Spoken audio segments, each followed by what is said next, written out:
afirmar que todavía la clase hegemónica, digamos, la clase dominante, en todo caso en estos continentes, porque son prácticamente dos continentes, ¿ya han encontrado un rumbo de acción práctica o todavía, o tienen distintas posiciones o están todavía en el estado ese de confusión? Yo creo que están en un estado de confusión, no saben muy bien cómo hacer, ¿no es cierto? Se dan cuenta que las recetas convencionales no les sirven, están tratando de tirarse la pelota uno a otro. Estados Unidos quieren que la crisis la paguen los europeos que la pague Estados Unidos.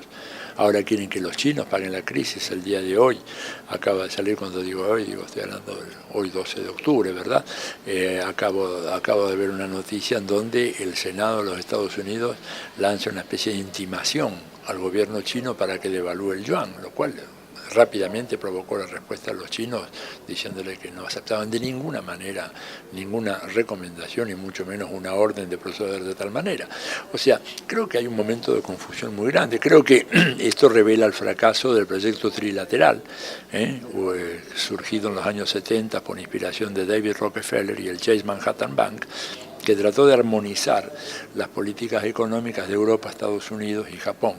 Pero es muy difícil porque hay intereses muy contradictorios y además porque hay un hecho que desquicia todo ese cuadro, y es que China se ha convertido en la segunda potencia económica mundial y en menos de 5 años va a ser la primera potencia económica mundial y está fuera de ese juego.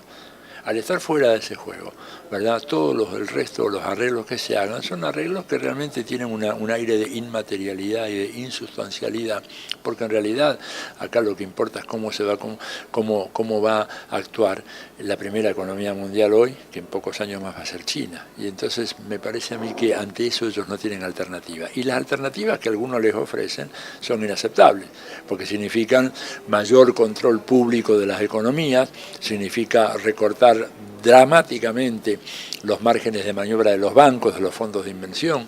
Usted piense que una gran mayoría de los fondos depositados en el sistema bancario norteamericano está depositado en lo que ellos llaman el sistema bancario en las sombras, o sea, un sistema absoluta y totalmente desregulado que puede hacer cualquier cosa y transferirle los costos de las pérdidas que originen esa cualquier cosa, por ejemplo, inventar derivativos con bonos de la deuda externa de Grecia o de las hipotecas subprime, hacerles pagar eso a los consumidores y a los depositantes norteamericanos. Pero eso es legal en ese país, ¿verdad?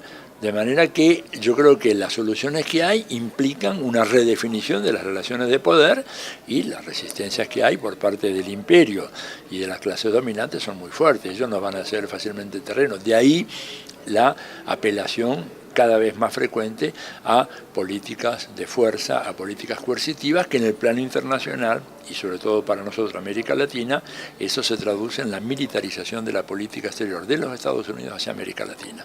Quien hace hoy la política exterior de Estados Unidos hacia América Latina no es el Departamento de Estado, o sea, la diplomacia. Lo hace el Pentágono, es decir, la guerra. Por eso estamos rodeados de bases militares. Okay.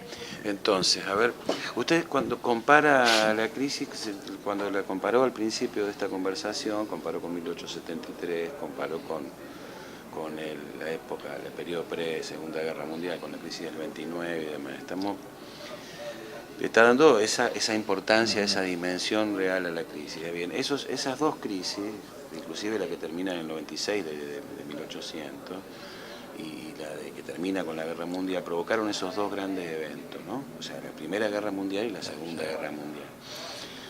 Y ahorita lo que estamos presenciando es más bien una serie de confrontaciones o de ataques más localizados de esta manera.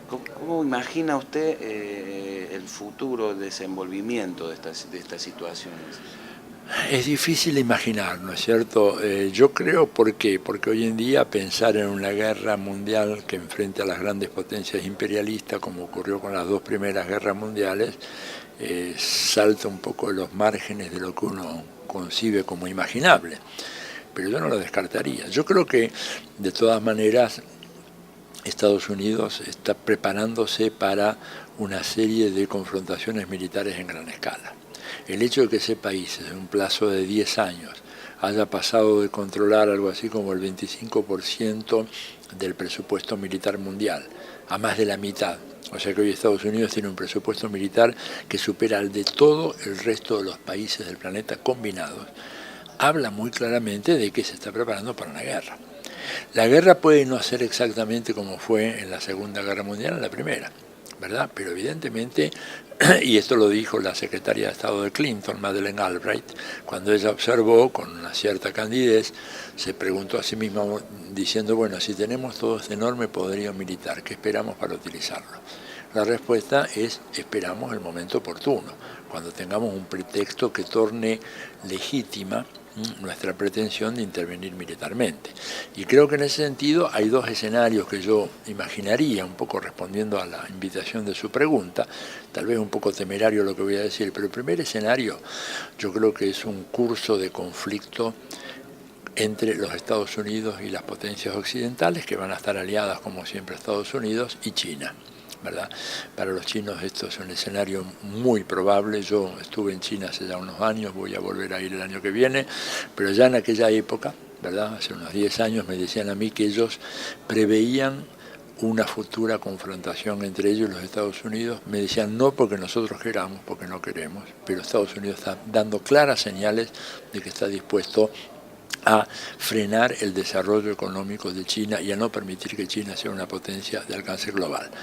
Ese es un escenario que yo no descartaría, porque digo, esta declaración del Senado norteamericano no es inocente. Cuando le ordena al gobierno de China, Beijing, devalúe su moneda, no es una declaración de guerra, pero se parece en un cierto sentido. Y el segundo gran escenario, me parece a mí, segundo y tercero, serían América Latina y Medio Oriente. América Latina, porque como lo recordaba siempre el Che Guevara, es la retaguardia natural de Estados Unidos. Si a esa retaguardia, no solamente territorialmente hablando, le agregamos recursos naturales inmensos, desde petróleo, gas, minerales estratégicos, ¿no es cierto?, agua, alimentación, biodiversidad, todo eso evidentemente para Estados Unidos es una presa demasiado atractiva como para dejarla escapar. De manera tal que hay que pensar que ese despliegue de bases militares que rodean toda la gran cuenca amazónica en América Latina está destinado en un momento determinado a entrar en acción y apoderarse de esos recursos. Y la otra región donde ya están, pero van a intensificar su presencia, claramente es Medio Oriente, ¿no?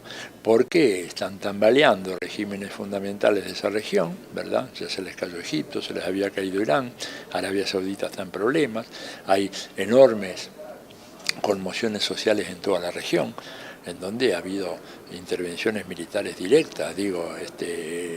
Arabia Saudita invadió Bahrein para sofocar una reacción popular muy muy fuerte, que la prensa ha callado completamente. O sea, la manera como la gran prensa imperialista ha mentido en estos últimos meses no tiene precedente en toda la historia, pero mentiras alevosas, ¿verdad?, tendientes a ocultar una situación de enorme fragilidad en esa región. O sea que yo creo que eso van a ser las tres áreas en las cuales se va a desplegar la respuesta virulentamente militar de los Estados Unidos en los próximos años, y tenemos que estar preparados. En América Latina, con la UNASUR, la creación del Consejo Sudamericano de Defensa, ahora está en elaboración una nueva concepción estratégica regional sudamericana, por primera vez en nuestra historia. Todos esos son elementos que van a tratar de disuadir a Estados Unidos de intervenir militarmente en nuestra región, pero creo que hay que estar preparados para lo peor, porque si llega a ocurrir, bueno, por lo menos tenemos algunos mecanismos de defensa, y si no llega a ocurrir esa invasión o esa intervención, mejor todavía. Bien. Usted señalaba el aspecto, volviendo ahora desde el punto de vista digamos, del 99%, usted señalaba el tema de ese reagrupamiento social para en función del sujeto y demás. ¿Cómo ve usted o cómo diría usted que se desprende de esos movimientos y de ese reagrupamiento como puntos fundamentales para una herramienta política de ese reagrupamiento? Mire, yo creo que lo más promisorio ahí es primero la puesta en activación, o sea, gente que antes estaba resignada en sus casas, que aceptaba, digamos, las políticas neoliberales y sus consecuencias funestas sin mayor resistencia, sin mayor protesta, en este momento se dieron cuenta de que hay que salir a la calle y protestar. Me parece que es un elemento importantísimo, la activación expansión de la conciencia, el deseo de salir a hacer algo. Segundo lugar, creo que con el paso del tiempo va a haber un proceso de politización creciente, o sea, ellos no saben todavía que son un movimiento político, algunos sí, otros no, pero evidentemente hay una dinámica tal que va a ayudarles a que sean conscientes de que ese va a ser un movimiento que tendrá que proponerse un objetivo político, una organización política, y ahí cuando uno dice política dice la toma del poder. Bueno, ¿cuál es la estrategia? ¿Va a haber una estrategia de toma del poder o no? ¿Va a ser solamente resistencia? ¿Va a ser solamente tratar de evitar que sigan siendo oprimidos como siempre? ¿O van a querer algo más? Probablemente van a querer algo más, porque además la sociedad, al estar polarizándose de esta manera, al haber esta intensificación de los mecanismos de expropiación, ¿verdad?, que a los cuales están sometidos esos sectores, indudablemente va a haber ahí una respuesta cada vez más radical, me parece a mí.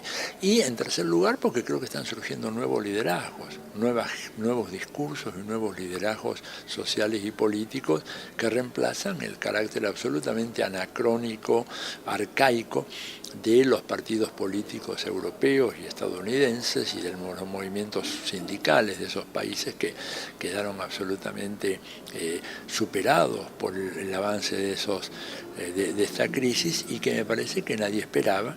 Entonces yo veo ahí los gérmenes, ojalá que no me equivoque, ¿no es cierto? Pero me da la impresión de que estos son procesos, que no son cosas que pasan de la noche a la mañana.